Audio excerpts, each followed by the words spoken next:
Good evening. Today is June of 2023, and I'm comparing natural cycles and Daysy.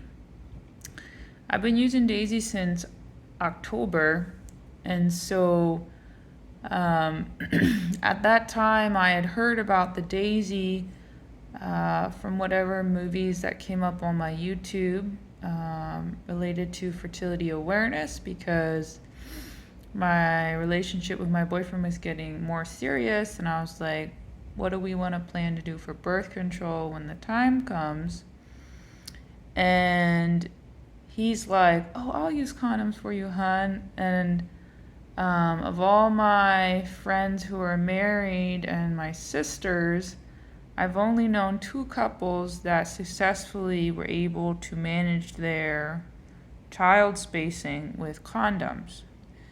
And the rest of my friends and sisters complained that their husbands do not like condoms and were not wanted to ask the woman to provide the contraception instead of being willing to use the condoms.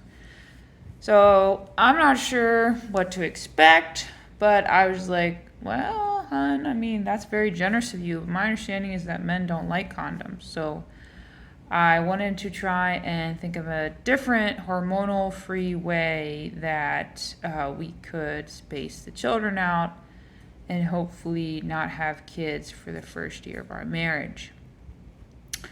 So, upon doing, searching for movies by gynecologists and movies about fertility awareness method and stuff, I was able to learn a lot.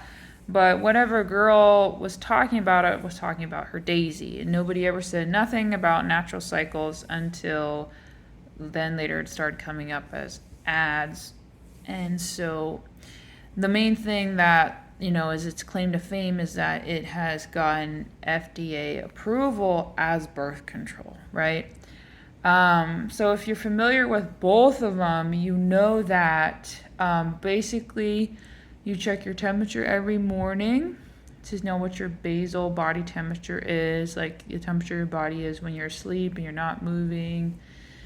And then when you're in the first part of your cycle, your temperature goes down because your progesterone is very low. And then after you ovulate, it goes up because the progesterone goes up in your body. And something else about the luteinizing hormone and the estrogen going up and all these things. So sorry that I can't tell all the details at this moment. But in any case, you're able to see after you've ovulated. So the whole point is that after you ovulated, after you give your body enough time for the egg to die, the egg has died, and so you can put as much sperm as you want in there and you're not going to be able to conceive because the egg has already died. So the whole idea is find out when you have ovulated, give yourself, now one source that I saw said that the egg can only live for 12 hours after it's released. Another source said 24 hours. A third source said 36 hours. So I might do 36 hours, but almost all the sources said 24 hours, so not sure. And both of those were doctors who said that. One doctor said 36, and most of the other doctors all said 24 hours. So I don't know. But in any case, then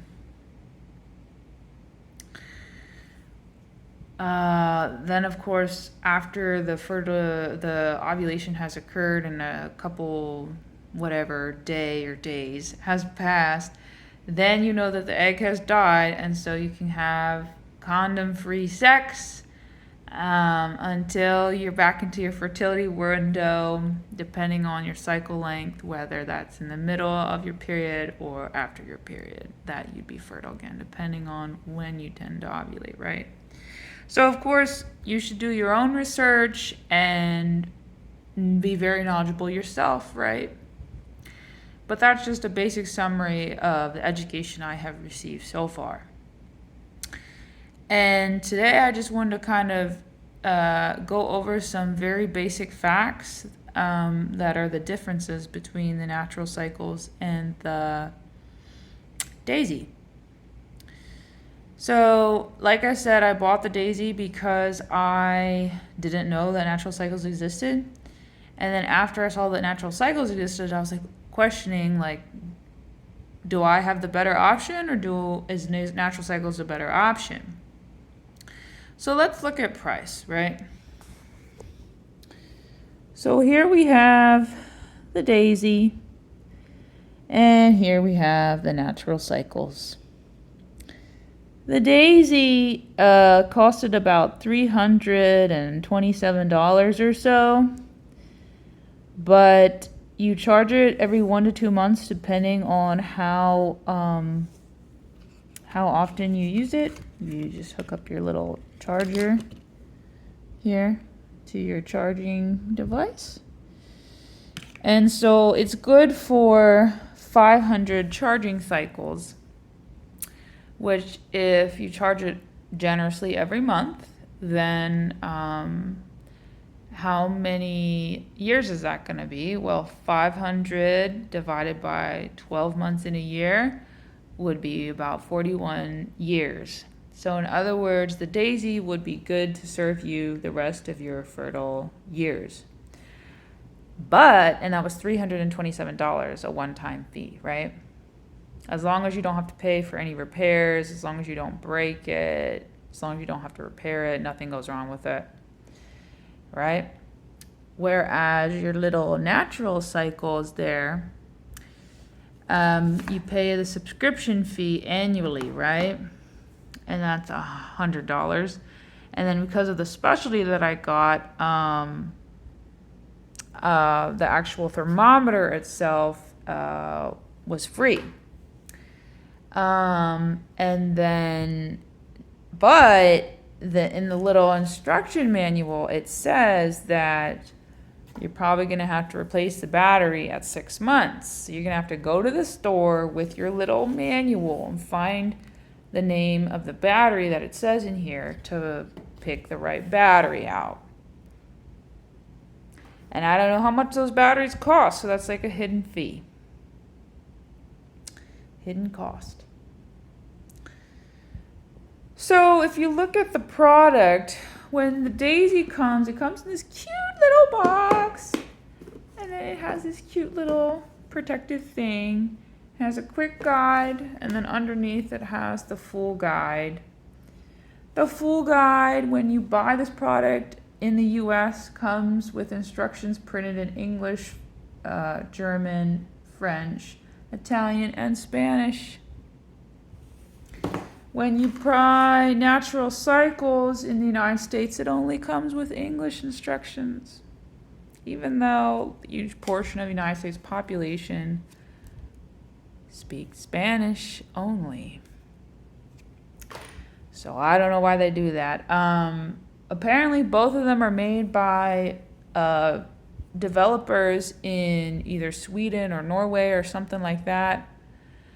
The lady who is the founder of the Natural Cycle, she includes this cute little card in the product welcoming you to the product.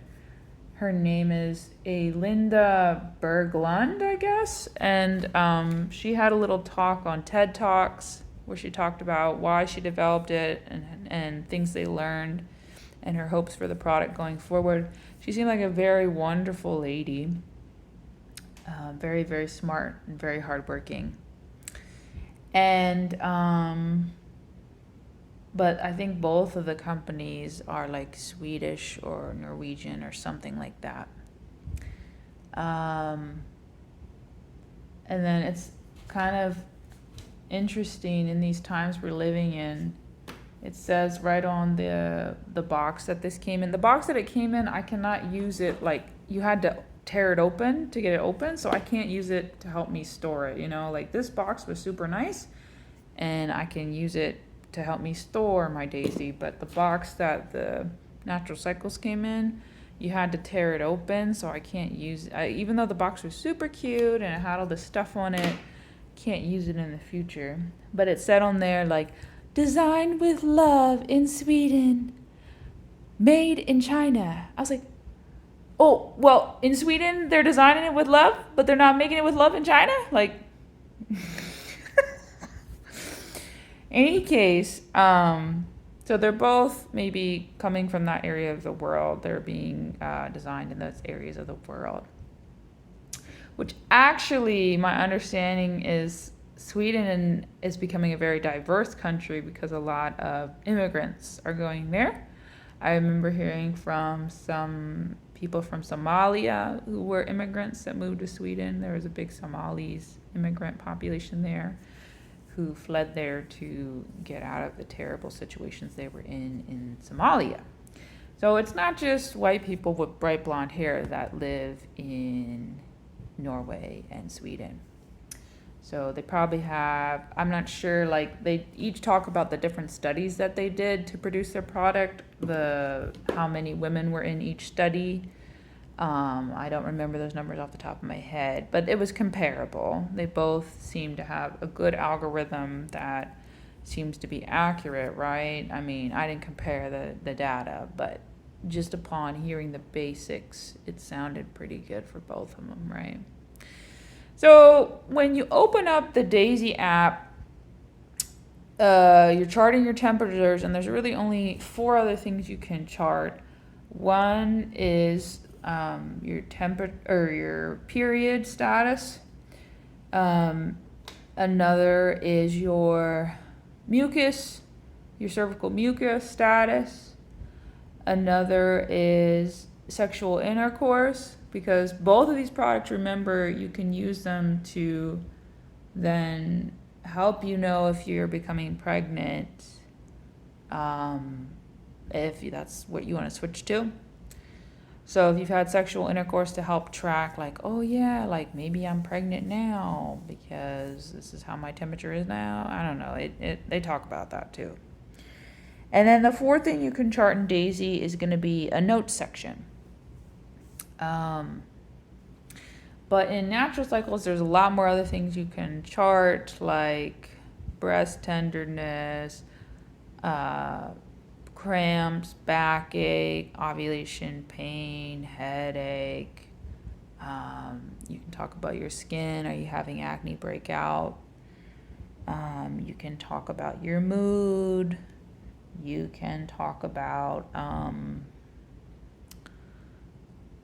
sex on there. You can talk about if you get these LHP sticks to pee on and the results of that. So, that was part of the reason why I was like, oh, I want to try it. I might like learn so much about my body. But then actually, I feel like I already learned so much about my body just by taking my temperature and seeing the graph, and like every day, like thinking about what day of the month am I on. Like, for example, today I'm on day 2, right? Because my period started yesterday.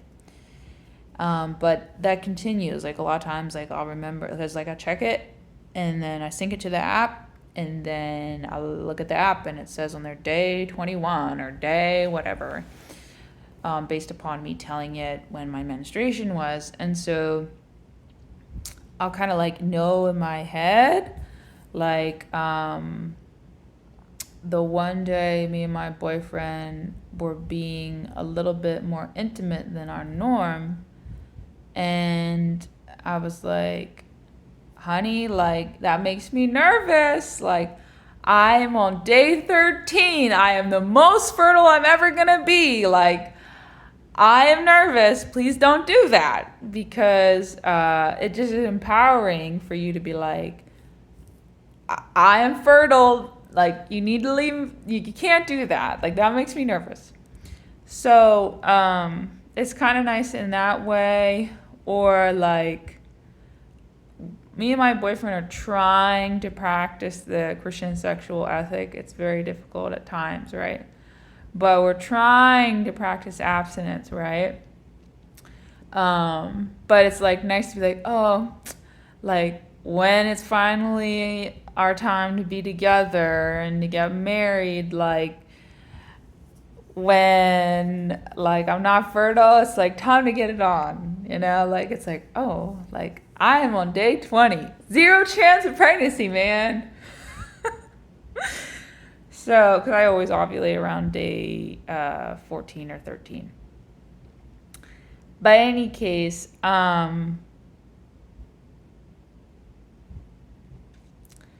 thinking that overall Daysy is going to be your better product. One thing to point out is like the Daysy, you don't have to use it with the app.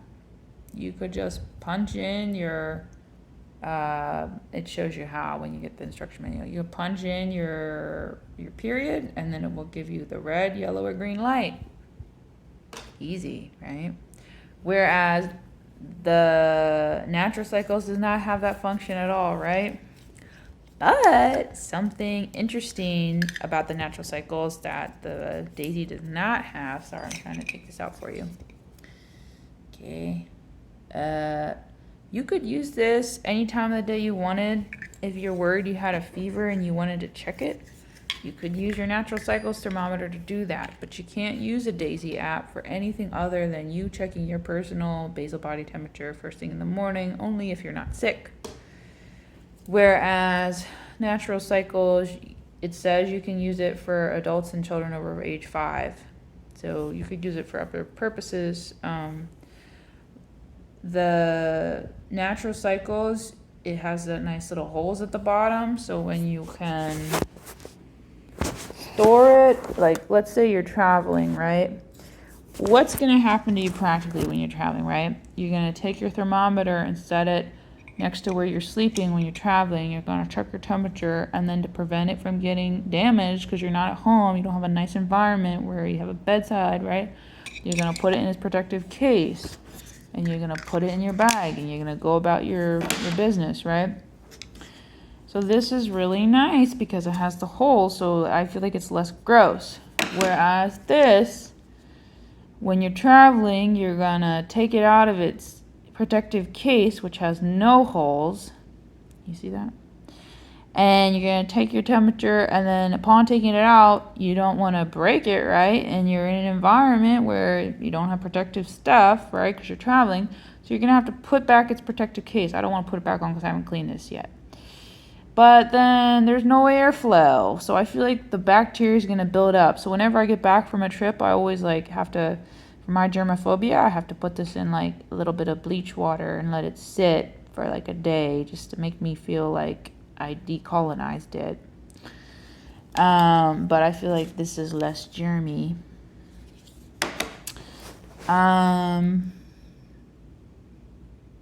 Because there's plenty of time since October that got the COVIDs or the COVID-like stuff, right? So of course, if I thought I was sick, I maybe didn't check my Daysy temperature, or maybe I did and just hope for the best. But the instruction manual tells you, do not check your temperature if you think you have a fever. And for both of them, obviously it says do not check your temperature if you're hungover. But one thing that's very different and very important is this big difference about your sleep, right?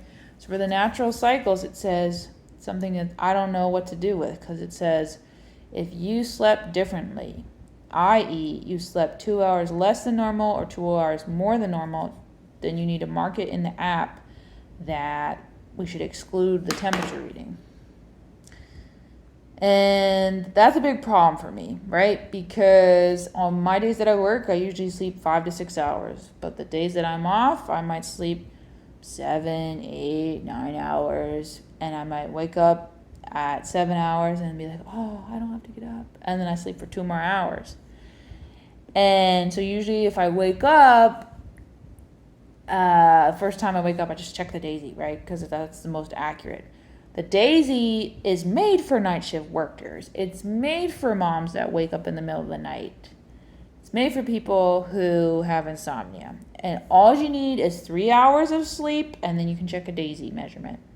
Doesn't matter what time of the day it is, what time of the night it is, what night shift you're working, if you're doing swing shift, don't matter. As long as you slept 3 hours, you can use the Daysy.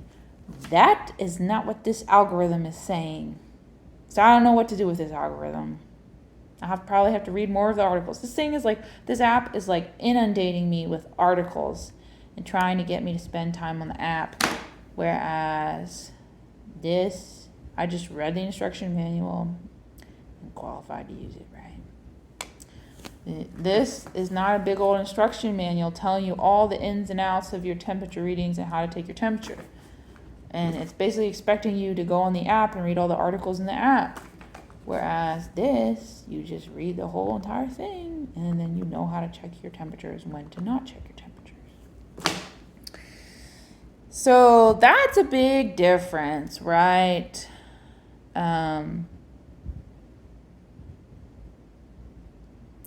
So I'd say in general, the Daysy is probably better long term, the most bang for your money. But that's just my first impression upon opening up natural cycles.